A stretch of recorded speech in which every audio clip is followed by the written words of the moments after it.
000. The antiseptic smell of Children's Hospital Seattle clung to my clothes like a persistent ghost, following me home after another sleepless night at Connor's bedside. I pressed my forehead against the cool glass of the elevator in my law firm's downtown building, watching the city wake up 20 floors below. The coffee in my paper cup had gone cold hours ago. 0023. But I gripped it anyway, needing something solid to anchor me in this surreal nightmare that had become my life. 10 months. That's how long Connor had been the center of my universe. How long I'd convinced myself that single motherhood was not just manageable, but empowering. I'd built a careful life around the lie that we didn't need anyone else. Guar 44. That my fierce love and determination were enough to protect us both from the complicated truth of his paternity. The elevator chimed softly as it reached the 42nd floor, where Brennan and Associates occupied half the building. The familiar sight of mahogany paneling and cream-colored carpets usually brought comfort. 0105. But today, everything felt foreign, like I was seeing it through a film of exhaustion and fear. My secretary Maria looked up from her desk with concern etched across her features. "Any word from the doctors?" she asked gently, her voice carrying the careful tone people use around mothers with sick children. 0125. I shook my head, unable to trust my voice. The pediatric oncologist's words from yesterday morning still echoed in my mind with crystal clarity. "We need a complete family medical history, Catherine. Genetic disorders, hereditary conditions, anything that might help us understand what we're dealing with." The biopsy results are concerning. Ora 147. Concerning? Such a clinical word for the terror that had taken residence in my chest, making every breath feel insufficient. The tiny lump on Connor's neck that I'd first noticed 3 weeks ago during his bath had grown despite the antibiotics. Now, Dr. Reeves was using words like lymphoma and aggressive treatment protocols, while I sat there nodding like I understood, like any of this made sense. RO214. The worst part was the question I couldn't answer. Family history. I'd given them my side easily enough: my grandmother's breast cancer, my father's heart condition, the diabetes that ran through my mother's line like a stubborn weed. But when they asked about Connor's father, I'd stumbled, mumbled something about limited contact, promised to get back to them with information. Auto 240. Information I couldn't provide without destroying the careful fortress of secrets I'd built around our life. My office felt smaller than usual. The law books and case files that normally represented order and control now seeming like props in someone else's life. I set my cold coffee on the desk and sank into my chair, pulling out my phone with trembling fingers. 0302. The screen displayed 17 missed calls from the hospital, each one a small knife twist of anxiety. I'd spent 2 years convincing myself that Cole Morrison was a chapter best left closed, a mistake wrapped in expensive suits and dangerous charm that I'd been smart to escape. I'd changed cities, changed my name back to Reynolds, created an entire identity built around the fiction that Connor's father was irrelevant to our story. I don't know 331. But as I stared at the phone, I realized how naive that belief had been. Genetics don't care about new identities or carefully constructed narratives. If Connor inherited something from Cole's side of the family, something that could save his life or explain his condition, my pride was a luxury I could no longer afford. The contact information was still there, buried deep in an encrypted folder on my laptop that I'd told myself I kept only for legal protection. 0359. Cole Morrison's private number, the one he'd given me during those 6 months when I thought I might be falling in love with a successful businessman instead of becoming entangled with one of the most powerful crime bosses on the West Coast. I discovered the truth 3 months into our relationship.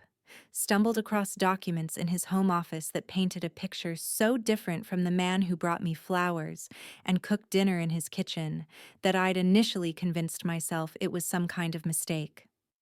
426.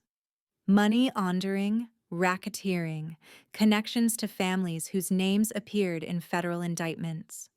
The evidence had been overwhelming and terrifying. The confrontation had been brief and brutal. Cole hadn't denied anything, hadn't tried to explain or justify. He'd simply looked at me with those dark eyes that had once made me feel cherished and said, "Now you know." Or 451. As if that explained everything. As if learning I was sleeping with a criminal was just another milestone in our relationship. I'd left that night, taking only my clothes and my dignity, and discovered I was pregnant 2 weeks later in a clinic bathroom in Portland, staring at two pink lines that changed everything. 0511. I'd never told him, never even considered it. The child growing inside me deserved better than a father whose business associates were featured on FBI wanted posters. But now, as I listened to the phone ring in the children's ward where my baby lay connected to monitors and IV lines, I realized that what Connor deserved most was to live. 0535. Everything else, my fear, my pride, my carefully constructed new life, was secondary to that fundamental truth. The number connected after 3 rings. Catherine, as his voice was exactly as I remembered it. Smooth and confident with an undertone of steel that had once sent shivers down my spine.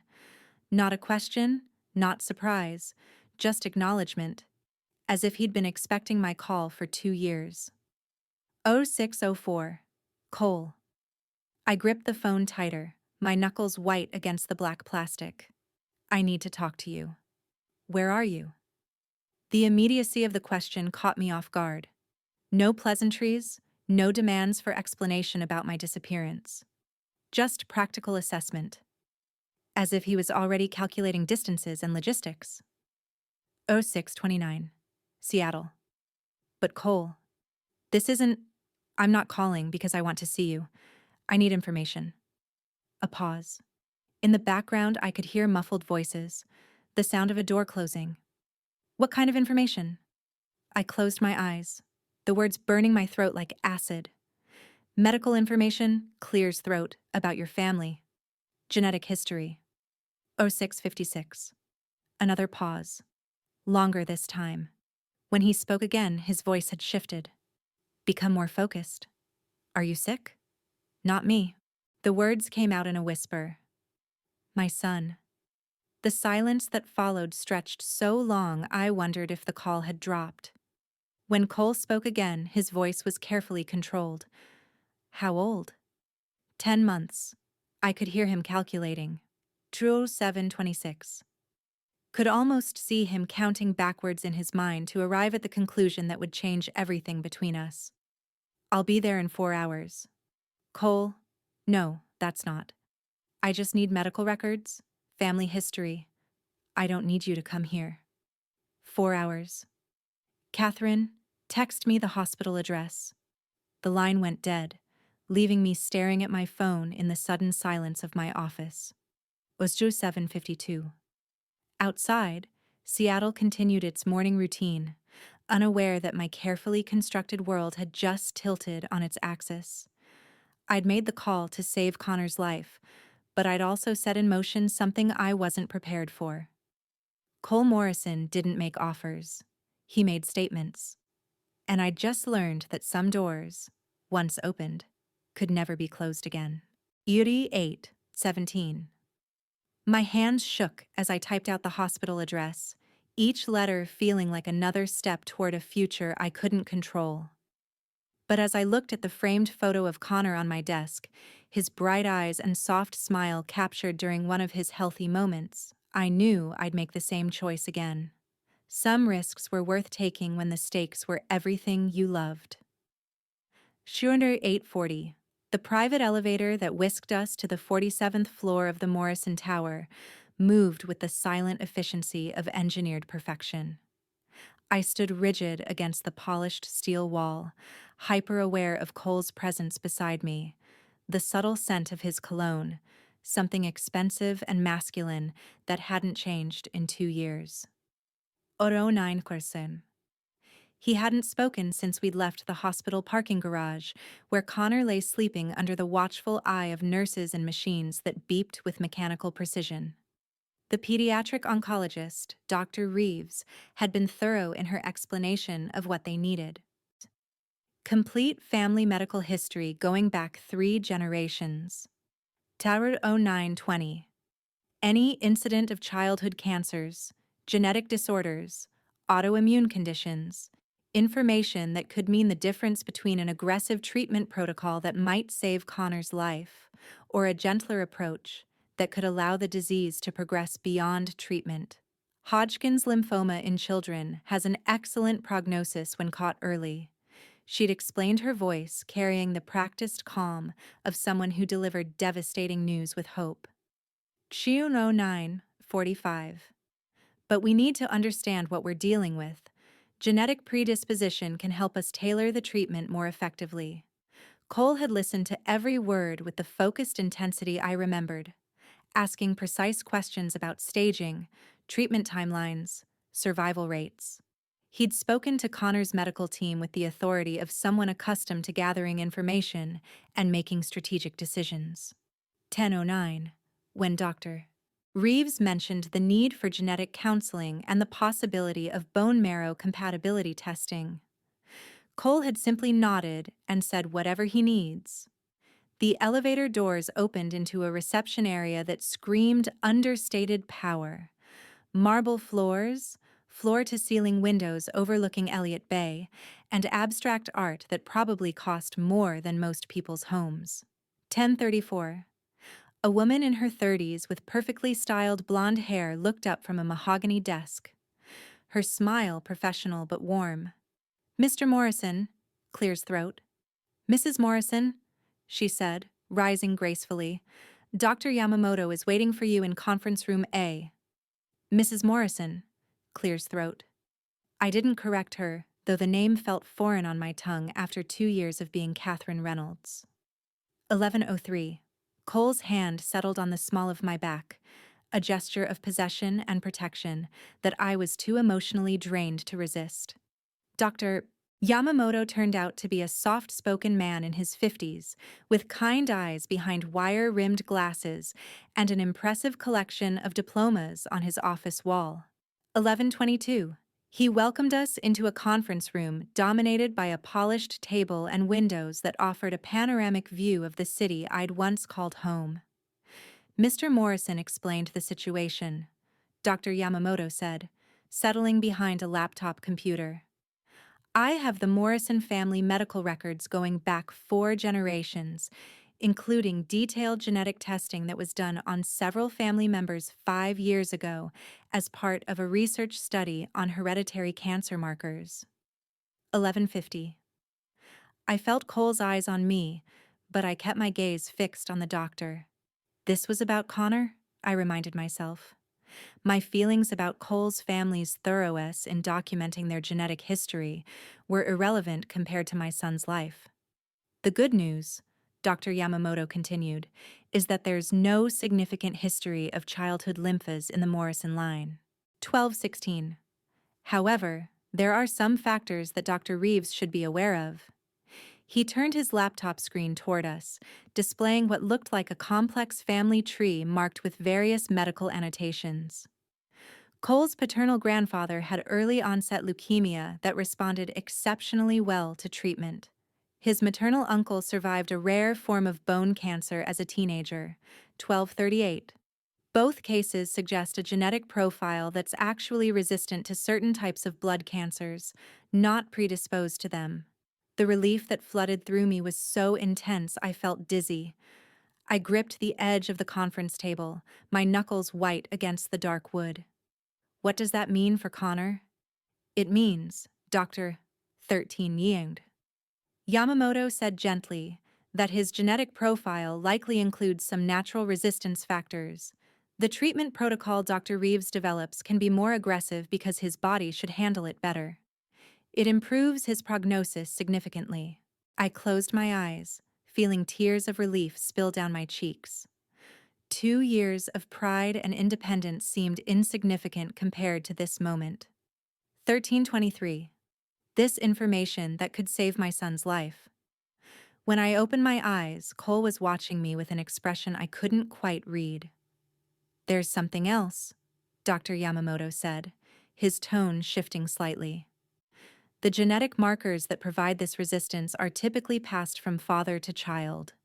1343. For Connor to have inherited them, paternity would need to be. He paused, glancing between Cole and me. "Confirmed." Cole finished quietly.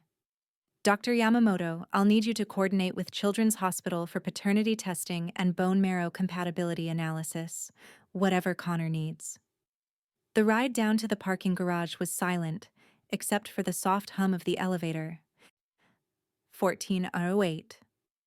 My mind was spinning with the implications of what we'd learned, the relief of Connor's improved prognosis, battling with the reality of what this meant for the careful boundaries I'd constructed around our life. "I should get back to the hospital," I said as the elevator doors opened. "Connor will be waking up soon and he gets scared when I'm not there." 1429. "I'll drive you," Cole said. And it wasn't a request. His car was exactly what I'd expected, a black Mercedes with leather seats that probably cost more than my monthly salary and technology that made it feel more like a computer than a vehicle. I settled into the passenger seat, hyper-aware of the luxuries surrounding me, the stark contrast to the life I'd built for Connor and myself. 1454. "You've been watching us," I said as Cole pulled out of the parking garage. It wasn't a question. "Yes." The simple acknowledgement sent a chill down my spine. "For how long? Since you left Portland?" His voice was matter of fact, as if surveillance of his ex-girlfriend and unknown child was perfectly reasonable. 1519. "You're good at disappearing, Catherine. It took my people 6 months to find you." His people. The reminder of who Cole really was, what his business entailed, crashed over me like cold water. "Why?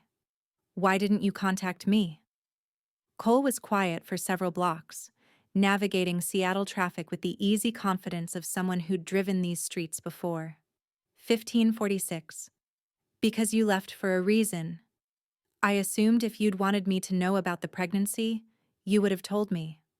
"I was protecting him," I said, the words coming out more defensively than I'd intended from your world, from the dangers that come with being your son. And now he glanced at me, his dark eyes unreadable. 1610.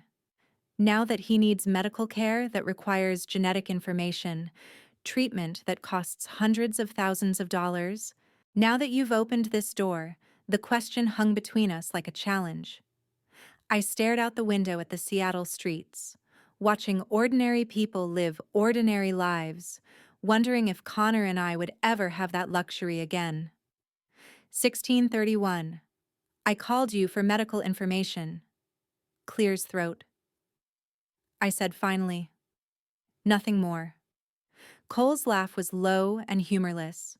"You called the head of the most powerful crime family on the West Coast to ask about genetic disorders. Did you think there wouldn't be consequences to that decision?" The hospital appeared ahead of us, its modern glass facade reflecting the late afternoon sun. 1657. Clears throat. Cole pulled into the circular drive reserved for emergency vehicles and VIP visitors, apparently unconcerned with parking regulations. "What kind of consequences?" I asked, though I wasn't sure I wanted to know the answer. Cole turned off the engine and faced me fully. "The kind where your son becomes a target for anyone who wants to hurt me, me 1719. The kind where your quiet life as Catherine Reynolds becomes impossible to maintain. The kind where protection becomes a necessity, not a choice." My blood turned to ice. "What are you saying?" Clears throat. "I'm saying," Cole said quietly, "that the moment you contacted me, you brought Connor into my world whether you intended to or not." 1744. My enemies now know I have a son. They know where to find you both. The question isn't whether you want my protection. It's whether you want it voluntary or involuntary. The threat was delivered so calmly, so matter-of-factly, that it took a moment for the full impact to hit me. I stared at this man I'd once loved, this stranger who shared DNA with my child, trying to process what he was telling me. 1812. You're threatening us, I whispered. I'm protecting you, he corrected. Whether you understand it or not, whether you want it or not, Connor is my son, Catherine. That makes him mine to protect, and that makes you mine to protect as well. Before I could respond, my phone rang. The caller ID showed Children's Hospital, and my heart leaped into my throat. I answered on the second ring. 1842. Mrs. Reynolds, this is Nurse Patricia from the pediatric unit. Connor's awake and asking for you. Dr. Reeves would also like to speak with you about beginning treatment as soon as possible. I'll be right there, I said, already reaching for the door handle. Cole's hand closed over mine before I could open the door. 1903. Catherine, this conversation isn't over. I met his gaze, seeing in those dark eyes the same dangerous intensity that had once thrilled and terrified me. No, I agreed, pulling my hand free. It's not. But right now, my son needs me. Everything else can wait. As I walked through the hospital's automatic doors, I could feel Cole watching me. 1930. Could sense that my carefully constructed life was already changing in ways I couldn't control. The genetic information that might save Connor's life had come with a price I was only beginning to understand. Behind me, I heard the Mercedes engine start, but I didn't look back. I couldn't afford to. 1949.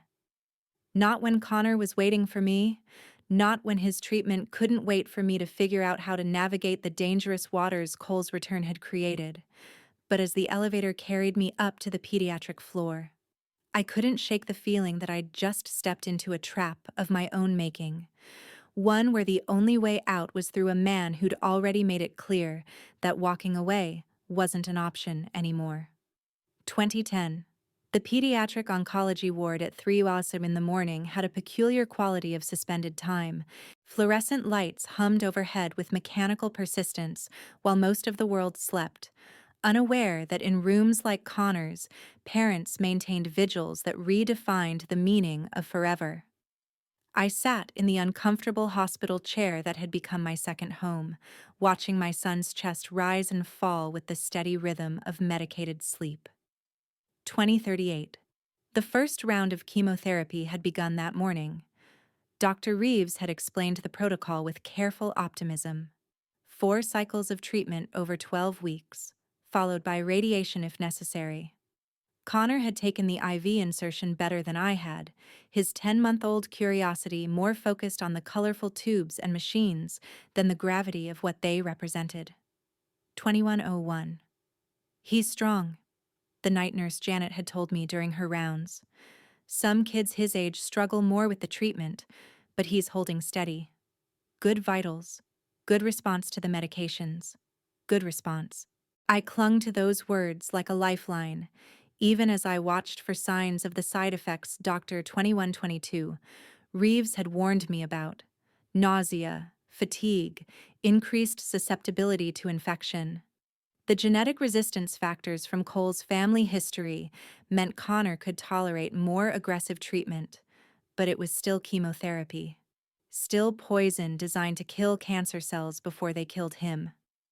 My phone buzzed softly against the small table beside my chair. 2145. A text message from an unknown number, though I suspected I knew who it was from. How is he?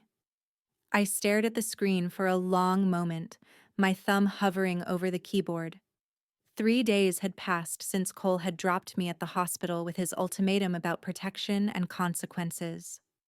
3 days during which I'd thrown myself into Connor's treatment, meeting with doctors and nurses, learning about medication schedules and side effects, pretending that the outside world and its complications didn't exist.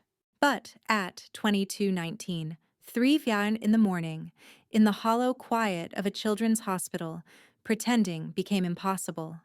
Starting to respond to treatment, I typed back, "Doctor says genetic factors are helping." The response came immediately. "Good. We need to talk." I looked at Connor, sleeping peacefully despite the IV lines and monitoring equipment, and made a decision that felt both inevitable and terrifying. 22:48. Tomorrow after his morning treatment session. Clears throat.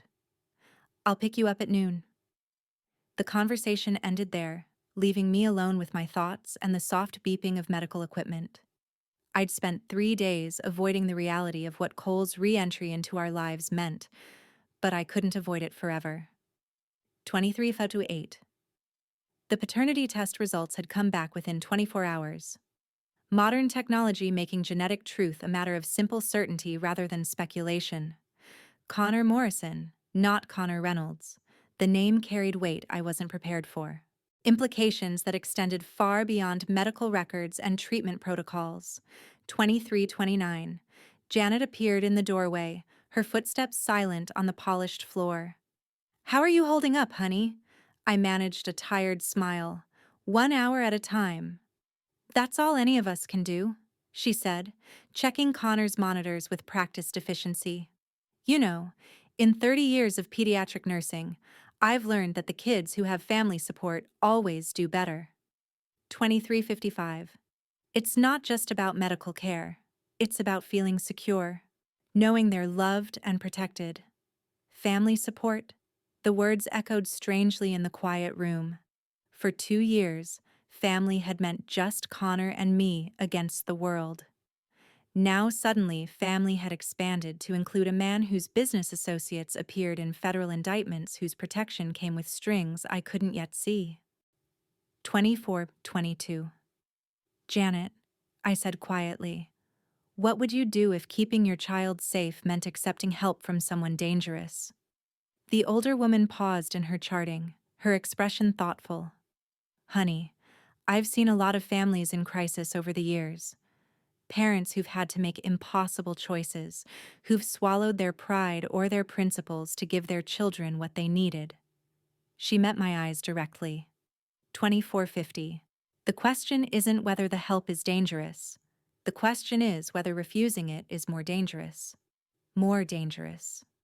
I thought about Cole's warning, about enemies who might target Connor simply because he was Cole's son. About a 10-month-old baby who couldn't protect himself from threats he didn't understand, couldn't even comprehend. 25:13. The rest of the night passed slowly, broken by periodic checks from nursing staff, and the constant low-level anxiety that had become my permanent state since Dr. Reeves had first mentioned the word cancer. When dawn finally crept through Connor's window, painting the sterile room in soft shades of gold and pink, I felt like I'd aged years in the span of a single night. 25:37. Connor's morning treatment session went smoothly. He tolerated the additional medications well, even managing to smile at the child life specialist who brought him toys designed to distract from the clinical reality of his situation. Watching him play with colorful blocks while chemotherapy dripped through his IV was surreal. 25:58. Childhood innocence coexisting with medical necessity in a way that broke my heart and filled me with determination simultaneously. At noon exactly, Cole appeared in the pediatric ward lobby. He looked exactly as I remembered him and completely different at the same time. The expensive suit, the confident posture, the dark eyes that seemed to catalog everything around him. 26:23. Those were unchanged. But there was something new in his expression when he looked at Connor, a softness that hadn't been there during our relationship. "How does this work?" I asked as we walked toward the elevator. "Do I just trust that your definition of protection aligns with mine? Do I pretend not to know what you do for a living?" "We figure it out," Cole said simply. 26:48. Together. The word hung between us as the elevator descended. Together. It implied partnership, cooperation, shared decision-making. Everything our relationship had never really been before. Connor changed the stakes completely. Cole's choice of restaurant surprised me. A quiet bistro in the university district rather than the upscale establishments I associated with his lifestyle. 2717. We were seated at a corner table that offered privacy, and I noticed clear sight lines to all entrances. Some habits, apparently, never changed. Talk to me about your concerns, Cole said after we'd ordered. No preamble, no small talk. Straight to the heart of the matter with characteristic directness. My concerns. Item 2741. I couldn't help the bitter laugh that escaped. Cole, you're asking me to trust my son's safety to someone whose business involves activities that end up on federal task force reports. You're asking me to accept protection from the very world I tried to escape. You tried to escape me, he corrected quietly. Not my world. There's a difference. 2804. The distinction was subtle, but important. I'd never been afraid of Cole personally. Even at his most intimidating, even during our worst arguments, I'd never felt physically threatened by him.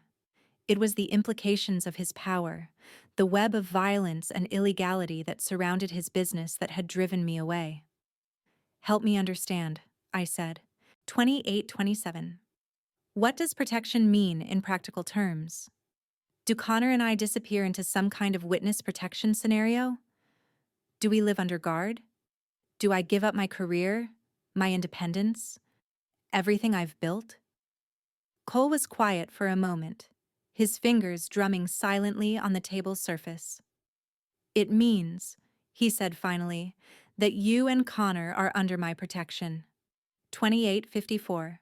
No one touches you without answering to me. No one threatens you without consequences. As for the details, living arrangements, security protocols, your career, those are negotiations, not ultimatums. Negotiations. As if my son's safety were a business deal to be hammered out over lunch. But even as the thought irritated me, I recognized the olive branch he was offering. 2921. Discussion rather than dictation. What do you want from us? I asked. Really? What's your endgame here? Cole's expression softened slightly. I want my son to live. I want him to grow up knowing his father. I want you both safe. He paused. And I want the chance to fix what I broke 2 years ago. The honesty in his voice caught me off guard. 2949. This was closer to the man I'd fallen in love with than the cold crime boss who delivered ultimatums in a hospital parking garage. You can't fix the past, Cole. You can't undo what I learned about your business or pretend that discovering your real occupation didn't change everything between us. No, he agreed, but I can acknowledge that I should have been honest with you from the beginning. 3012. I can admit that keeping you in the dark was selfish and ultimately destructive. And I can promise that if you give me this chance, there won't be secrets between us. No secrets. The offer was tempting and terrifying in equal measure. Complete honesty about his business would mean knowing details I might not want to know, becoming complicit in ways I wasn't prepared for. 3036. What about Connor? I asked. What kind of life does the son of a crime boss have? What kind of childhood? A protected one, Cole said immediately. The best education, the best opportunities, the security that comes with unlimited resources. He'll know about the family business when he's old enough to understand it, and he'll choose his own path when the time comes. 3102. And if his path leads away from your world, then I'll respect that choice. Cole met my eyes directly, just as I should have respected your choice 2 years ago instead of trying to control the situation. The admission surprised me. The Cole I'd known had been many things: generous, passionate, intelligent, but introspective wasn't typically one of them. 3127. Perhaps fatherhood had changed him. Or perhaps the prospect of losing Connor before he ever really knew him had provided perspective he'd lacked before. Our food arrived, but I found I had little appetite. The weight of the decision I was facing pressed down on me like a physical force. Accept Cole's protection, and Connor would be safe, but we'd be entering a world where safety came at the cost of moral compromise. 31:52. Refuse, and I'd be gambling with my son's life based on pride and principle. I need guarantees, I said finally. If I agree to this arrangement, I need to know exactly what I'm agreeing to. Cole nodded as if he'd expected this. What kind of guarantees? Connor's treatment comes first, always. No business concerns, no territorial disputes, nothing takes priority over his medical care. 3223. Agreed. I want to maintain some form of independence. I'll accept protection, but I won't be a prisoner in a gilded cage. Within reasonable security parameters, agreed. And I want honesty. Real honesty. If there are threats, if there are problems, if there are decisions that affect Connor's safety, I want to know about them. 3248. No more secrets. No more protecting me from information I need to make informed choices. Cole was quiet for a long moment, his expression unreadable.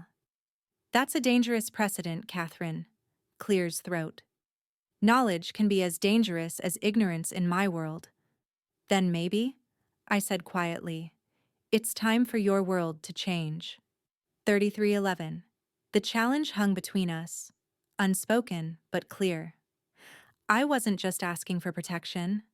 I was asking him to reconsider how he operated, to include me as a partner rather than someone to be protected and controlled. All right, Cole said finally. But that works both ways. No more running. No more unilateral decisions about Connor's welfare. 3338. We're partners in this, which means we make decisions together. Partners. The word carried more weight than either of us was ready to acknowledge.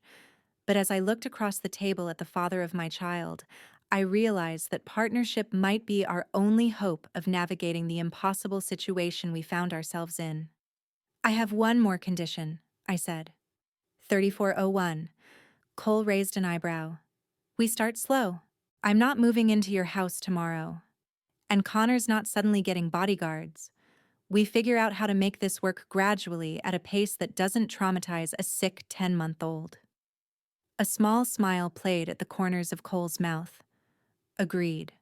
Though I should warn you, gradual might not be an option if threats emerge. 3427. Then let's hope they don't, I said, extending my hand across the table. Cole took it, his grip firm and warm and familiar. Deal, Catherine, and for what it's worth. Thank you for trusting me with this. For giving me the chance to be Connor's father. As we shook hands, I couldn't shake the feeling that I'd just crossed a line I could never uncross. 3452. But watching Cole's expression soften as he spoke about being Connor's father, I realized that maybe some lines were meant to be crossed. Maybe some risks were worth taking when they meant giving your child everything you couldn't provide alone, even if it meant accepting protection from the very world you'd tried so hard to escape. 3512. The Morrison estate sat on 15 acres of waterfront property 30 minutes north of Seattle, hidden behind iron gates and mature evergreens that blocked all view from the road. As Cole's Mercedes wound up the private drive, I caught glimpses of manicured grounds, a tennis court, and what appeared to be a separate building that could only be described as a guest house, though it was larger than most people's primary residences. 3537. Connor dozed in his car seat. Exhausted from his morning treatment session, the chemotherapy was taking its toll, despite his genetic advantages. He slept more, ate less, and had developed a rash that Dr. Reeves assured me was normal, but broke my heart nonetheless. When he was awake, though, he was still my curious, cheerful baby, more interested in the tubes and machines than upset by them. 3604. This wasn't what I had in mind when I agreed to gradual, I said as the main house came into view. It was a study in understated luxury, modern lines softened by natural stone and glass, designed to complement rather than dominate the landscape. Circumstances changed, Cole said simply. The circumstances he referred to had emerged 2 days earlier. 3629. A black SUV following me home from the hospital. A man in the grocery store parking lot who'd asked too many questions about Connor's schedule. Small things that might have been coincidence, but that Cole's security team had flagged as reconnaissance. Someone's testing your defenses, Marcus, Cole's head of security had explained during a tense meeting in the hospital cafeteria. 3653. Learning your routines, identifying vulnerabilities. It's textbook preparation for an operation. An operation is Clear's throat, if my son were a military target rather than a sick baby. The clinical language hadn't made the threat any less terrifying. Who? I'd asked, though I wasn't sure I wanted to know. Cole had exchanged a look with Marcus before answering. 3718. Anton Vulov. He runs the Russian operations in Vancouver. We've been competitors for several years. Competitors? Another euphemism for something much more dangerous than business rivalry. Why would he target Connor? Because he's mine, Cole had said simply. Because hurting my son would be the most effective way to hurt me. 3742. The logic was brutal and clear. Connor wasn't a target because of anything he'd done or any threat he posed. He was a target because he was loved. Because his safety mattered to someone Volkov wanted to damage. It was a kind of warfare I'd never imagined. One where innocent children became weapons in conflicts they couldn't understand. 3804. The front door of the estate opened before we'd even parked, revealing a woman in her 50s with graying brown hair and kind eyes.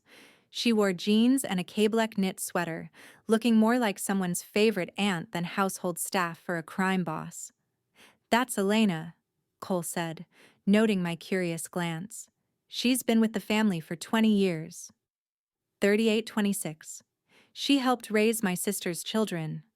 Elena approached our car with the confidence of someone comfortable in her environment, her face lighting up when she saw Connor stirring in his car seat. So, this is the little man, she said, her accent carrying just a trace of something Eastern European. What a beautiful boy. 3849. He has your eyes, Cole, but his mother's stubborn chin. The observation was delivered with such warmth that I found myself smiling despite my anxiety. Cole had been right to start our transition slowly, but when surveillance had turned into potential threat, slow had become a luxury we couldn't afford. The interior of the house was a revelation. 3912. Clear's throat. I'd expected ostentation, marble statues, gold fixtures, the kind of over-the-top displays of wealth I associated with criminal enterprises. Instead, I found understated elegance, warm hardwood floors, comfortable furniture arranged for conversation rather than display, and large windows that brought the natural beauty of the grounds inside. 3938. The nursery is ready, Elena said, leading us down a hallway lined with family photographs. I took the liberty of setting it up near the master suite. But if you'd prefer a different arrangement? She trailed off, clearly uncertain about the sleeping arrangements. I was uncertain about them myself. Cole had offered me my own room with an adjoining nursery, but the practicalities of round-the-clock medical care made proximity logical. 4009. The nursery was perfect. A rocking chair positioned near windows that overlooked the sound, a crib that matched Connor's exact specifications for height and mattress firmness, and a small pharmacy of medical supplies organized with hospital-level precision. Dr. Reeves sent over the supply list, Cole explained, noting my surprised expression. 4032. Elena coordinated with the hospital to make sure we had everything Connor might need. Elena had done more than coordinate. She'd transformed a guest room into a pediatric care facility that rivaled Connor's hospital room for functionality while maintaining the warmth of a family home. There was even a small refrigerator for medications and a sterilization station for bottles and medical equipment. 4053. This must have cost a fortune, I said, running my hand along the rail of the specialized crib. Connor's comfort isn't a budget item, Cole replied. Over the next several hours, I began to understand what life under Cole's protection actually meant. Security cameras covered every angle of the property, though they were discreetly hidden among the landscaping. 4116. Marcus and his team maintained a 24-hour presence, rotating between visible patrols and concealed positions. There were protocols for everything: meal deliveries, medical appointments, even walking to the mailbox. It's temporary, Cole assured me as Marcus ran through the security briefings. Once we neutralize the Vulov threat, things can return to normal. 4144. Normal. I wondered what that word meant in Koo's world. Whether the kind of life I'd built for Connor in Seattle could ever truly exist within the sphere of Morrison family influence. Connor's evening routine was disrupted by the new environment, but Elena's grandmother instincts proved invaluable. 4201. She'd raised 3 grandchildren, she told me, and had extensive experience with medical needs and nighttime feedings. When Connor fussed despite his medication, she appeared with warm milk and stories that seemed to calm him immediately. She's magical with children, Cole said as we watched Elena rock Connor to sleep in the nursery's comfortable chair. 42.24. My nephew had colic for 6 months, and Elena was the only one who could settle him. Watching this woman, clearly devoted to Cole's family, care for my son with such natural affection, clears throat. I began to understand how people became part of Cole's world. It wasn't just about money or fear or even loyalty. 4246. It was about belonging to something larger than yourself. Being part of a family that took care of its own. How does this work long term? I asked once Connor was settled for the night. Assuming the threat from Vulov is resolved. What happens then? Do Connor and I live here permanently? Do we go back to Seattle? Do we pretend none of this ever happened? Cole was quiet for a moment, his gaze fixed on the windows overlooking the sound. 4319. The view was spectacular, lights twinkling across the water. The silhouette of distant islands, a sense of space and freedom that felt almost infinite. That depends on what you want, he said finally. I'd like you to stay, both of you. I'd like the chance to be part of Connor's life every day, not just during medical crises or security threats. 4344. The honesty in his voice made my chest tighten. This was what I'd been afraid of. Not the danger or the moral compromises, but the possibility that staying might mean something more complicated than a simple arrangement for Connor's protection. And what I want? I asked. What if what I want conflicts with what's best for Connor's safety? Then we figure out a compromise that protects him while respecting your choices. 4411. Compromise. The words seem to define our entire relationship now, past, present, and future. Compromise between safety and independence, between love and principle, between the life I'd planned and the reality Connor's illness had created. My phone buzzed with a text from Dr. Reeves. 4434. Connor's latest blood work showed good response to treatment, but she wanted to adjust his medication schedule. Another reminder that whatever arrangements Cole and I made, Connor's medical needs would continue to drive our decisions. I should call her back, I said, holding up the phone. Use my office, Cole suggested. It's more private. 4458. His office was a study in controlled power, dark wood, leather chairs, and a desk that could have hosted peace negotiations. But what caught my attention was the wall of monitors displaying various security camera feeds, a constant reminder of the threats that necessitated such precautions. Dr. Reeves was optimistic about Connor's progress, but wanted to discuss the logistics of continuing treatment while we were staying outside the city. 4526. She'd coordinated with a private medical service that could provide nursing care and medication administration at the estate, ensuring Connor's treatment schedule wouldn't be disrupted by security concerns. "How is he adjusting to the new environment?" she asked. "Better than I expected," I admitted. "Cole's housekeeper has a gift with children, and the medical setup here is actually superior to what we had at my apartment." "That's good to hear." 4553. Stress can impact treatment effectiveness, especially in children Connor's age. If he's comfortable and secure, his body can focus its energy on fighting the cancer. Fighting the cancer. The phrase reminded me why all of this, the compromises, the moral gray areas, the accepting help from a man whose business operated outside the law was necessary. 4615. Connor needed to be healthy before any other considerations mattered. When I returned from the call, I found Cole in the living room, staring into a fire that Elena had built in the massive stone fireplace. He changed from his business suit into jeans and a sweater, looking more like the man I'd fallen in love with than the crime boss who'd appeared at the hospital with ultimatums. 4639. "Dr. Reeves thinks this arrangement is actually good for Connor," I said, settling into the chair across from him. "The reduced stress, the controlled environment, the medical support." "But you're not convinced." It wasn't a question. Cole, Clear's throat, had always been able to read my moods, my hesitations, the things I didn't say as clearly as the things I did. "I'm terrified," I admitted. 4704. "Not of you. Not of the house or the security or even the threats. I'm terrified that this will work. That Connor will be healthier and happier, Clear's throat here, than he ever was in our apartment. That I'll start to depend on this life, this protection, this family that I'm not sure I have a right to claim." 4723. Cole's expression softened.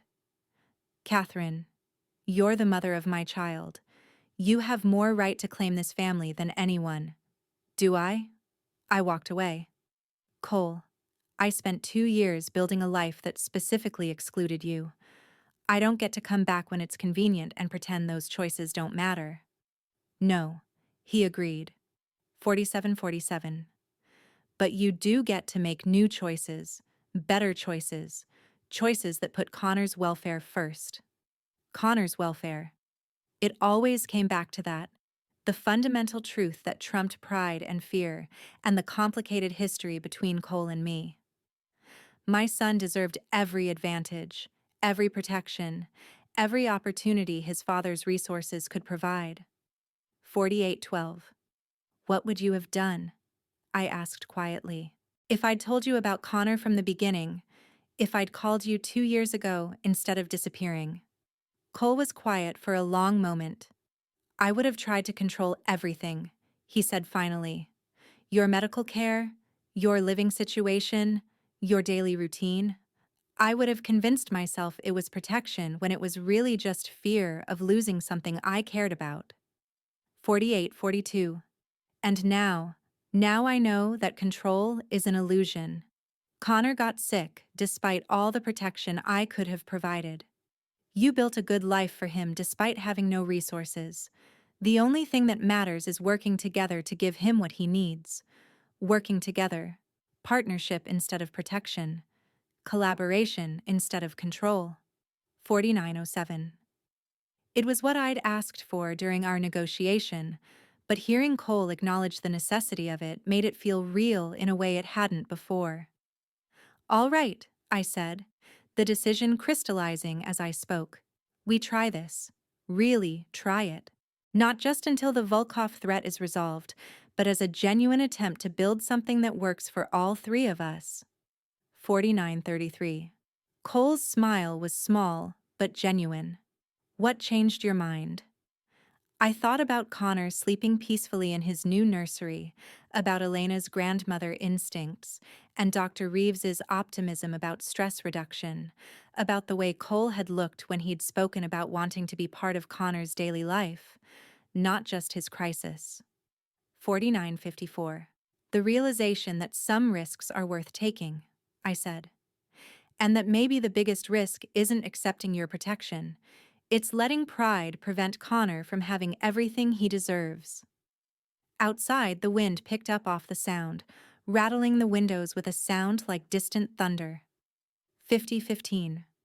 But inside, in the warm circle of firelight, with the sound of Connor breathing peacefully in the next room, I felt something I hadn't experienced in months. Not quite peace, not yet, but possibility.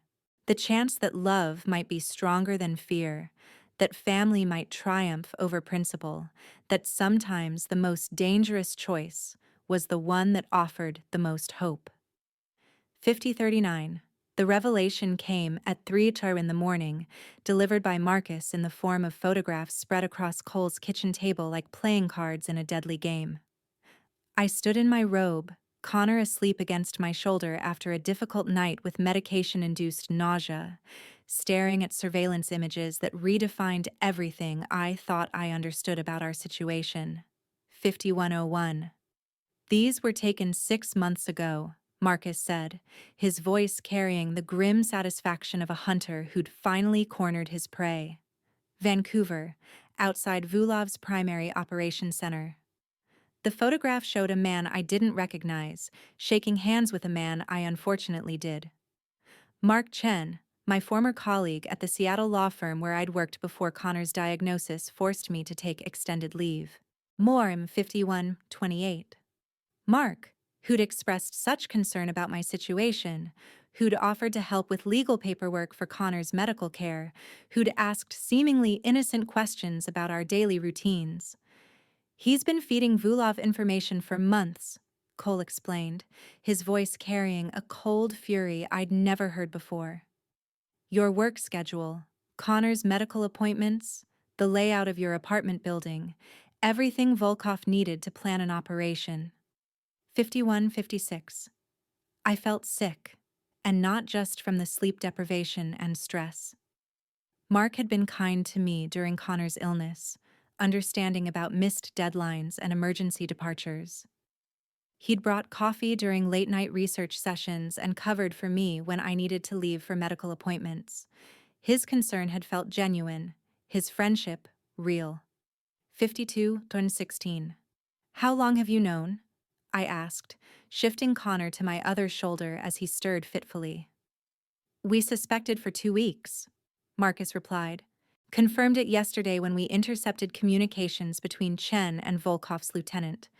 They're planning to move within the next 48 hours. 48 hours. 52:38. The timeline hit me like a physical blow. 2 days to what? To kidnap Connor? To hurt him as leverage against Cole? To eliminate the threat we represented to Volkov's operations? What kind of move? I asked, though I wasn't sure I wanted to know the details.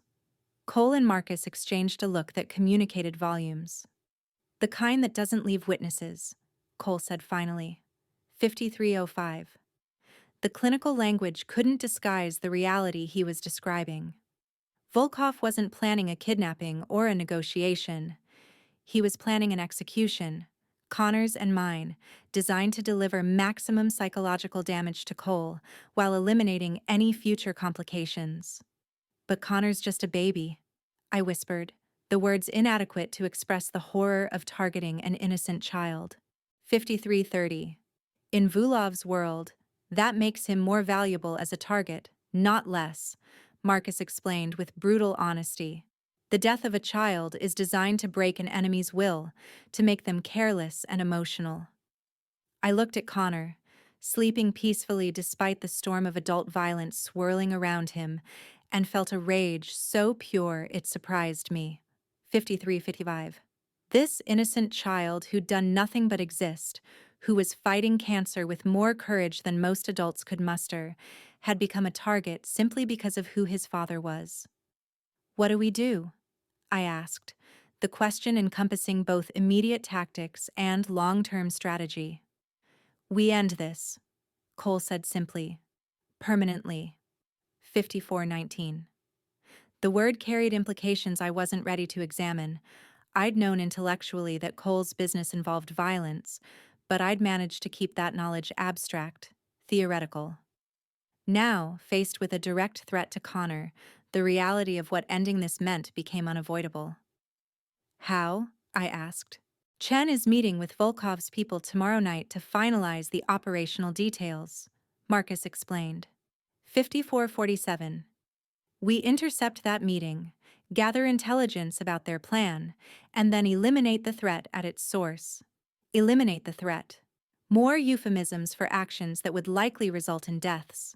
Men who would die because they'd planned to hurt my son. The moral calculus was simple and terrible. Their lives against Connor's. 5510. Their violence against my child's innocence. I want to know everything, I said, the words surprising me with their firmness. The plan, the risks, the potential outcomes, all of it. Cole studied my face in the dim kitchen light. Catherine, some knowledge. No, I interrupted. You promised honesty. Real honesty. If Connor and I are targets, if people are going to die to protect us, then I need to understand exactly what that means. 5543. For the next hour, Marcus walked me through the operational plan with military precision. Chen would be intercepted on his way to the meeting, questioned about Volkov's timeline and resources, then used to feed false information back to the Russians. Meanwhile, Cole's team would prepare a preemptive strike against Volkov's operations in Vancouver. 5605. What about after? I asked. Assuming this works, assuming Volkov is eliminated, what prevents the next ambitious crime boss from seeing Connor as a target? Nothing, Cole said bluntly. That's the reality of this life, Catherine. There will always be threats. Always be people who want to hurt me by hurting the people I care about. 5629. The people he cared about. The phrase hit me with unexpected force. Somewhere between medical crises and security briefings, between negotiations and compromises, I'd become someone Cole cared about again. Clears throat. Not just the mother of his child, but someone whose welfare mattered to him independently. 56.49. How do other families handle it? I asked. Crime families, I mean. How do they protect their children carefully? Cole replied. With layers of security, controlled environments, limited exposure to the outside world, it's not a normal childhood, but it can be a safe one. A safe childhood at the cost of a normal one. 5715. The trade-off was stark, but not complicated. Clears throat. Connor could grow up protected but isolated, privileged but constrained, loved but always aware of the dangers that loving him created. I need to think, I said, though thinking felt inadequate to the magnitude of the decisions ahead of us. Time is a luxury we don't have. 5736. Marcus warned. If we're going to act, it has to be tonight. Tonight. In a few hours, Cole would leave to confront the men who wanted to kill his son. He would engage in violence to protect Connor. Would cross lines that couldn't be uncrossed. Would take actions that would bind us all more tightly to his world. What do you need from me? I asked. 5759. Cole's expression softened slightly. I need you to trust me. To believe that everything I'm doing is to protect Connor and you. Trust. The foundation of any relationship, but especially complicated when that relationship existed in the shadow of criminal enterprise.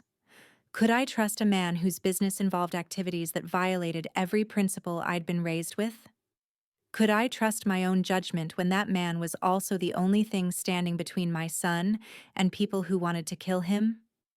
I do trust you, I said, realizing as I spoke, 5836, that it was true. With Connor's life with mine, I trust you to do whatever it takes to keep us safe. Relief flickered across Cole's features. That's all I need. As Marcus left to coordinate with the security team, Cole and I returned to Connor's nursery.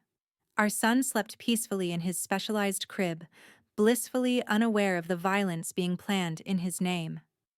5903. His latest blood work showed continued improvement. The aggressive treatment protocol made possible by his genetic advantages was working better than Dr. Reeves had dared hope. "He's going to be okay," Cole said quietly, his voice carrying a certainty I envied. "The cancer, yes. But what about everything else? What about growing up knowing that people want to hurt him because of who his father is?" Cole was quiet for a moment, his gaze fixed on Connor's sleeping form. 59:34. "I grew up knowing that," he said finally. "It shapes you, but it doesn't have to break you. Connor will be strong because he has to be, but he'll also be loved in a way that makes that strength bearable." Loved. The word hung between us, carrying implications neither of us was ready to address directly. But watching Cole watch our son, seeing the fierce protectiveness in his expression, I realized that love had already reshaped all of our lives in ways we were only beginning to understand. She won, Kader. "When you leave tonight," I said, "I need you to promise me something." Cole turned to face me fully. "Promise me you'll come back. Whatever it takes, whatever compromises you have to make, promise me you'll survive this and come home to Connor." "Catherine, promise me," I repeated, my voice carrying a desperation I couldn't hide. 1 Tig 35. "Because if something happens to you, Connor loses his father before he ever really gets to know him." And I paused, struggling with words that felt too large and dangerous to speak aloud. "You what?" Cole asked softly. "I lose the chance to figure out what we could be." I finished, all three of us together. 1:01. Cole stepped closer, his hand reaching up to cup my face in a gesture that was both familiar and startling. "I promise," he said, his voice carrying the weight of an oath. "I'll come back to both of you." He kissed me then, soft and gentle and full of everything we hadn't been able to say. It tasted like possibility and fear, like coming home and stepping into the unknown simultaneously. Yarny 1:01.28. When we broke apart, Connor stirred in his crib, making the soft sounds that meant he was waking up. Cole moved to lift him, holding our son with a natural ease that spoke of instincts that had nothing to do with experience and everything to do with love. "Hey, little man," he said softly. "Daddy's got to go take care of some things, but he'll be back before you wake up." T1:01:53. Watching them together, this powerful, dangerous man holding his tiny, vulnerable son with infinite gentleness, I felt something shift inside my chest. Not just acceptance of our circumstances, but a fierce determination to protect what we were building together. "Be careful," I said as Cole handed Connor back to me. 1:02:17. "Always am," he replied, though we both knew that careful was a relative term in his world. After he left, I settled into the nursery's rocking chair with Connor, watching the lights of his father's security team move across the property through the window. By morning, the threat against us would be eliminated or escalated beyond control. 1:02:38. By morning, we would know whether the life we were trying to build together could survive the violent realities of Cole's world. But for now, in the quiet darkness before dawn, I held my son and waited for the man I was falling in love with all over again to return from a war being fought in our name. Some battles I was learning were worth fighting. Hun 3 arc. Some risks were worth taking, and some loves were worth protecting, no matter the cost. Even when that cost was measured in blood and moral compromise, and the loss of innocence that could never be reclaimed. Dawn came slowly over Puget Sound, painting the sky in shades of amber and rose that should have been beautiful, but felt ominous instead. Kyak 1:03:24. I stood at the nursery window, Connor sleeping peacefully in my arms, watching the distant lights of boats moving across the water like fallen stars. Cole had been gone for 8 hours, and each minute of silence felt like an eternity measured in heartbeats and held breath. Elena appeared beside me with a cup of coffee, her presence as comforting as always. 1003:48. He'll be back, she said quietly, as if reading my thoughts. I've been with this family for 20 years, and I've never seen Cole fail to come home when he promised. 20 years? I tried to imagine 2 decades of nights like this one, of waiting for someone you cared about to return from confrontations that could end in violence, or worse. 104:11. Elena made it sound routine. Just another part of loving someone whose business operated outside the boundaries of conventional morality. How do you bear it? I asked. The not knowing. The constant worry about what might happen. Clear's throat. Elena smiled, her expression carrying the wisdom of someone who'd found peace within chaos. 104:36. You learn that love is stronger than fear, she said simply. And you learn to focus on what you can control rather than what you can't, what I could control. At the moment, that felt like very little beyond holding my son and trusting that the man I'd chosen to build a life with would survive the night's work. Anuwan 04:55. My phone buzzed with a text message from an unknown number. For a moment, my heart leaped with hope that it was Cole, but the message that appeared made my blood turn to ice. Your boyfriend killed my men. Now I kill your son. 30 minutes. The words blurred together as panic flooded my system. Volkov was here, had somehow bypassed Cole's security. Fachuanoiv, 19, was coming for Connor while his father was away, dealing with what we'd thought was the primary threat.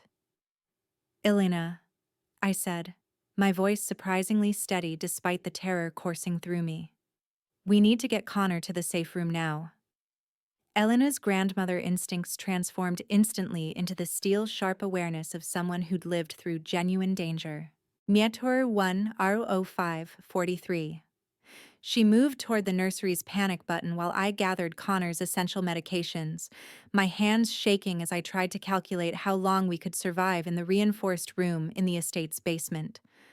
The alarm system activated with a sound like distant thunder, flooding the property with harsh white light that turned the peaceful grounds into a stage set for violence. Cow 10604. Through the window, I could see figures moving between the trees.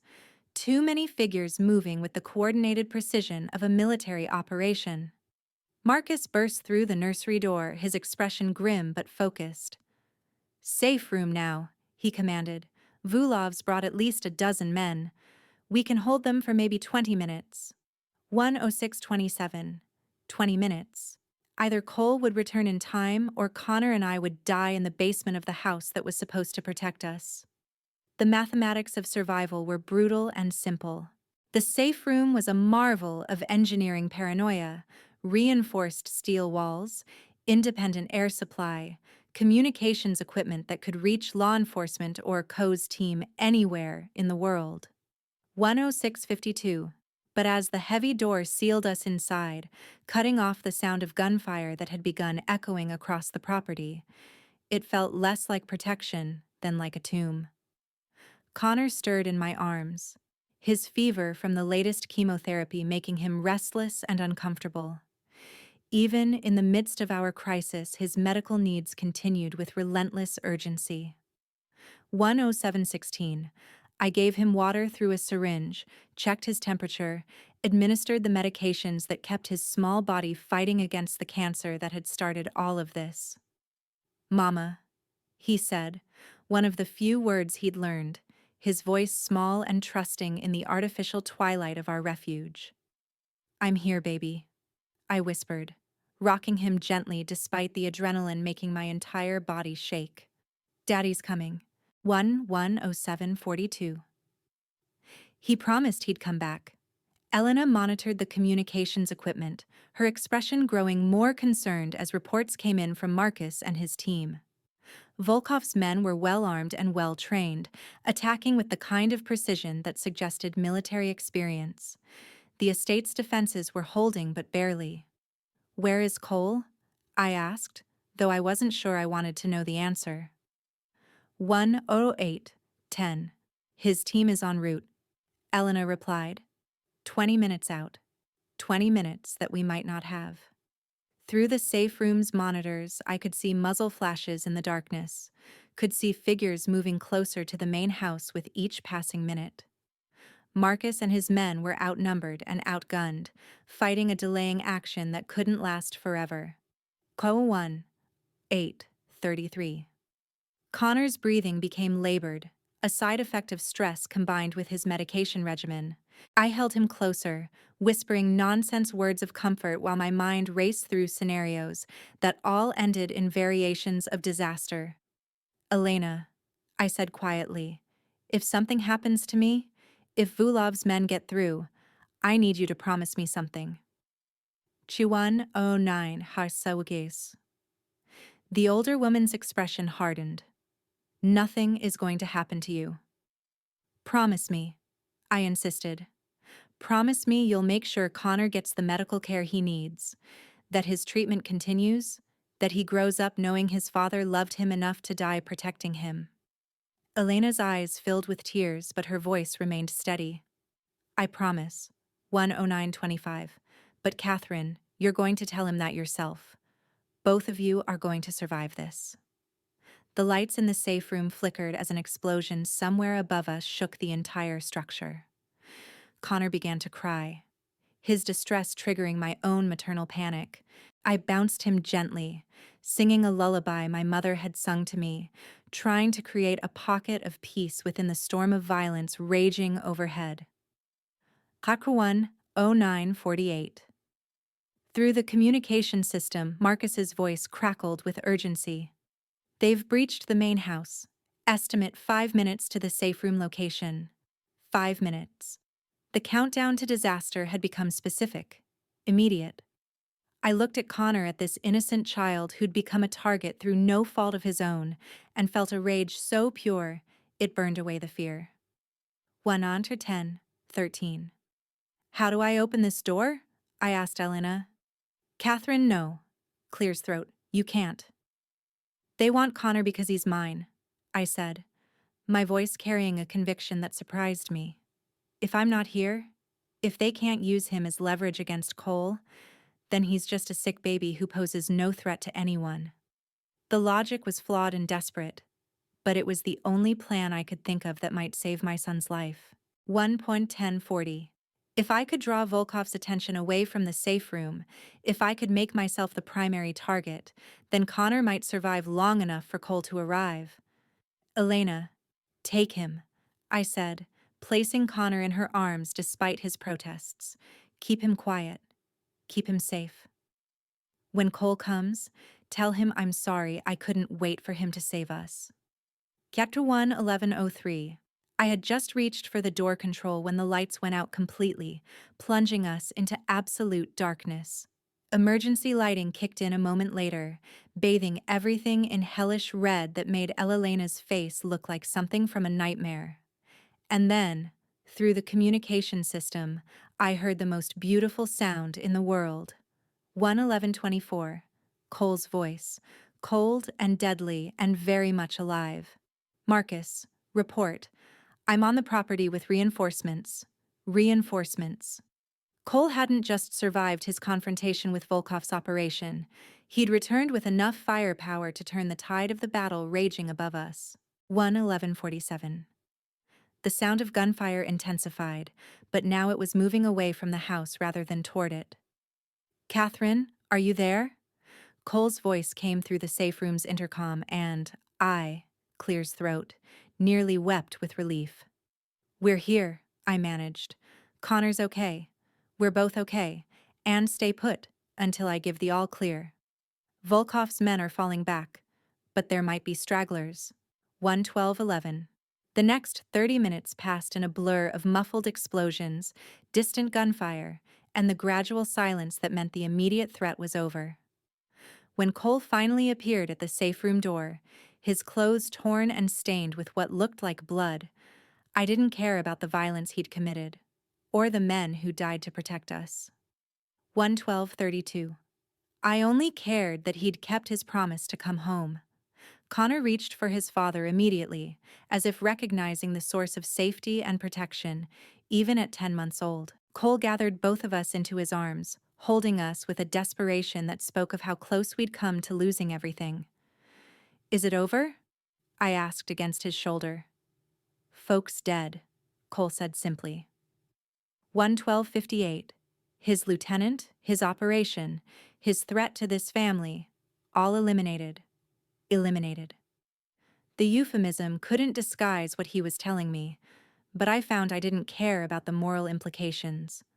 Men who'd planned to kill my son were dead, and I felt nothing but relief. "What happens now?" I asked. Cole pulled back to look at me, his expression serious. 1:13:26. Now we go forward together as a family. A family. The word carried implications that went far beyond convenience or temporary arrangements for Connor's protection.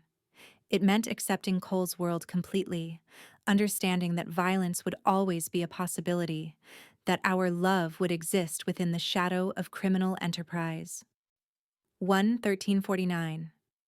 But looking at Connor, healthy and safe in his father's arms, looking at Cole, who'd risked everything to protect us, I realized that some compromises were worth making. Some prices were worth paying. Some loves were worth fighting for, regardless of the moral complexity they created. Yes, I said simply, as a family. 1:14:14. 6 months later, Connor's cancer was in complete remission. Dr. Reeves called it one of the most successful treatment outcomes she'd ever seen, attributing his recovery to the genetic advantages inherited from his father and the stress-free environment that had allowed his body to focus entirely on healing. We were married in a small ceremony at the estate, with Elena serving as Connor's honorary grandmother and Marcus standing as Cole's best man. 1:14:41. Connor took his first steps in the garden overlooking the Sound, his laughter echoing across the grounds that had once been a battleground, but had become our sanctuary. I learned to live with the moral ambiguity of loving a man whose business operated outside the law. Cole learned to share control to include me in decisions that affected our family's safety and future. 1:15:04. Together, we built something neither of us had expected when I'd first called him seeking medical information for a sick child. We built a love strong enough to survive anything: cancer and criminals, secrets and violence, the terrible choices that protecting a family sometimes required. And Connor grew up knowing that he was cherished beyond measure, protected without limit, and loved by parents who'd chosen each other and their family over every principle that had once seemed more important than being together. Some mistakes, I learned, 1:15:35, weren't mistakes at all. They were just love disguised as crisis, family disguised as catastrophe, hope disguised as the most dangerous risk you could possibly take. Sometimes the bravest thing you could do was let yourself be saved by someone everyone else thought was dangerous. Sometimes love really was stronger than fear. Chini 1 Haun 1556. And sometimes the only way to protect what mattered most was to embrace a world you'd never wanted to be part of and discover that it had been your home all along. Kao chuyen chotai rang joy ki. Sukmani lon nat kwa koningwai kong, nam o viek tumin gan hvak tat ka. Ma okanjam thuan han gioi han kwa bantan ki, sin mang kwa ngwai min yeu thuong bijat vao ngui hiem. Catherine Jantin rang joklaptuyet joy la kachduin hat jabao vekon, chojen ki kon hanra. Tini yeu vatrak, niem kong, the bisoa bo chibang, koang kach hai imlang. Kol jai dien chomot sudat fuktap, kon ngoi kong chijuak jin, nghia boy bongtoi ho song trong, makom boin hung, giho san sang hisin, jabao vegia jin. Be hok sao saknhat la, lam chamechong, paila chon konjuong, jung jan, nhat vejao li, mala chon konjuong, giup kon min juok song, juot gan toan va juok yeu thuong tron ven hat. Va joy ki. Yeu thuong dat su joy hoi tabuok vaon hung vung, ksam kuak joy. Noi long dung cam hong con la trachne en gui hiem. Ma la joy mat, voi novi en guoi cat.